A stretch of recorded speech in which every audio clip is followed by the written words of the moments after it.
So chances are you, yes you watching this video right now, have your telescope not actually balanced correctly and you don't even know it. So today I'm going to take you through not just what good balance looks like, but also what bad balance looks like and what the super tricky ones look like where you think your balance is right, but it's not really. I'm also going to try to call out a few gotchas and things to look out for and common pitfalls. So let's get started. All right, so we're going to start with the declination axis, which is this guy up top, and we're going to start by showing you what bad looks like. Hopefully this will be really obvious. This is going to be super back heavy. You know, when I unlock the clutch and I try to turn it, it swings always with the side down. Even if I take it way up here, clearly back heavy, it's no good, so we're gonna have to slide this forward. So next I'm gonna try to get it into maybe vaguely close. All right, so I've moved it forward a bit this way. So we're gonna try it again. It should be closer, but still not quite right. If I were to guess, I'm gonna say I'm probably a little front heavy now instead of back heavy. Yeah, so it's a little bit front heavy. You can tell it's not a million miles away, but it's not there yet either. And here's actually where you can start to get into a little bit of trouble. You can see it here. So one of the really common tests for balance that people do is, can I turn it to any given position? Can't quite do it here, but can I turn it to any given position and have it hold its orientation? This almost gets there, but I'm also going to show you in a minute why that's actually a bad test and why you can't rely on that. So let's see if we can get a little bit closer here. Okay, so now we're set really close to right, and this is actually where I think it's the most dangerous, and this is where I think the most people go wrong. I'll show you what I mean. I think most people would call this telescope right now balanced.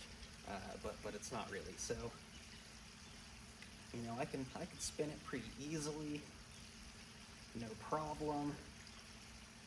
I can orient it any way I want, and it's not turning. Most people would call this balanced. I'm here to tell you this is not actually balanced. So if I push it, you know, it swings fairly freely, but I can definitely feel a little bit of resistance when this is up top. I can feel a little bit of sluggishness, right? It passes the balance test, but it's not actually balanced yet. It's actually still a little bit too far forward. So next I'm going to get it into actually correct balance, and we're going to show you what that looks like. Okay, now this right now is maybe not 100% perfectly balanced, but close enough that I think most people would be very, very happy with this level of balance. So we're going to call this good. I'm going to demonstrate what this really looks like. So I moved it back just a little bit further, and what you're going to see the big difference is, so I'm going to do that spin test that I did before. I'm just going to use one finger. Pretty good. Let's see. Go the other way. Oh yeah, there we go. That's a better spin. Right, the idea is it should take very little effort, and I get a huge amount of rotation. Right, the only reason it slows down as much as it is because my wire management isn't very good and I'm snagging. So this is really what you want to see. You want to be able to just toss this sucker around, no effort, and still be able to do that orientation test. It's so well balanced right now, it's actually a little too easy to move. But right, I can stop it anywhere, and it's fine. And it's super easy to swing around. So that is what good balance on the declination axis looks like. Now we're going to set up to do the RI axis. All right, so let's take a look at the other axis, and clearly not balanced correctly. It's not terrible, but it's definitely a little bottom heavy. So that's no good. So let's get this a little bit closer to something reasonable. All right, and on this one, I'm not going to bother to show you what some of the not quite correct looks like. It's going to be really similar to what you saw on this axis, right? You're gonna feel some resistance in one direction or another, or you're just gonna see a slight tendency to favor one side or over the other. But I mean, you can see right here, again, super little effort on my part. I mean,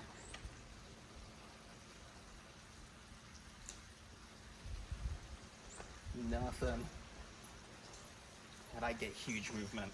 I would call this really, really well balanced. So this is what you want to see. If you are not moving that easily on both axes, then you are not balanced correctly. So this is good now. I'm happy with this.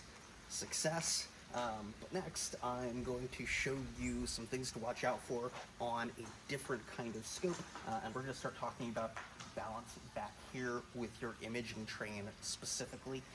So one sec, and we will get into that.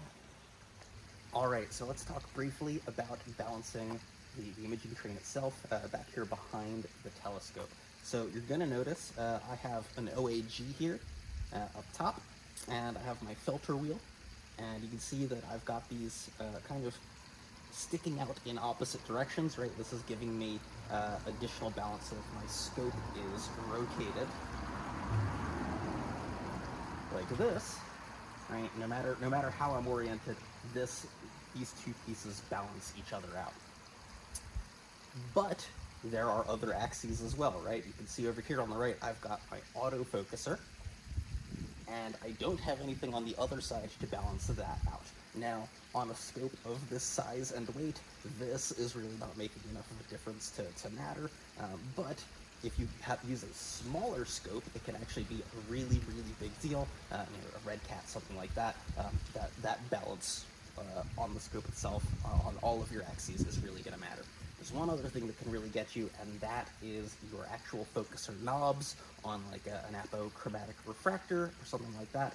And I've actually got one over there, so I'm going to go grab it and toss it on here and show you all what I'm talking about.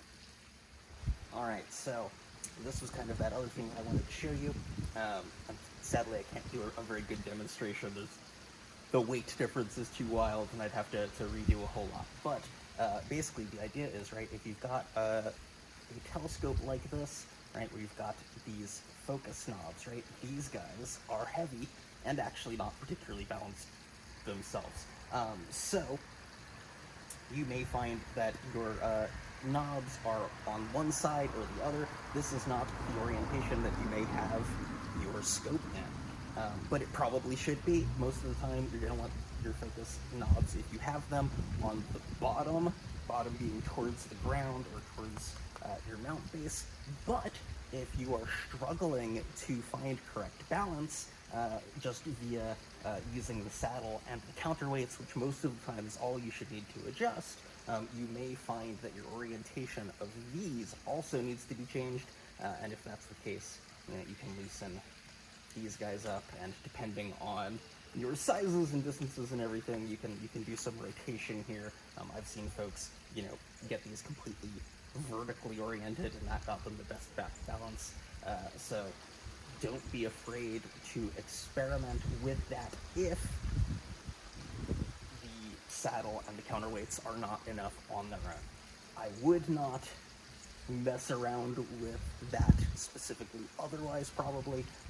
Really, generally, this is the orientation your equipment should be in, but especially if you see like a weird rocking behavior, or it always tends to, when you let go, if it always stops in kind of a horizontal plane, it equalizes, reaches equilibrium, there we go, there's the word, on a horizontal axis, right? Weird behavior like that, you're probably seeing a strange weight offset up here on your mounting side, so check for that.